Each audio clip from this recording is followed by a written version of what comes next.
విజయమో వీరస్వర్గమో అంటే ఏమిటి?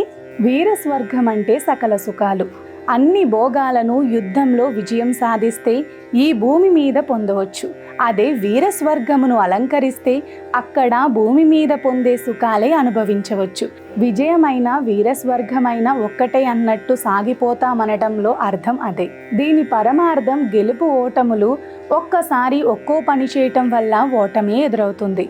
అయినా ఆ ఓటమి ద్వారా సమస్త జనులకు వారి వారి వ్యక్తిత్వం తెలుస్తుంది. ఈ దేశ ప్రధాని మీద పోటీ చేసి ఓడిన ఓ మహోన్నతమైన వ్యక్తితో వివాదం పెట్టుకున్నా ఓడిపోయేది మనమే. అయినా ఆ ఓటమిలో కూడా స్వర్గం ఉంటుంది.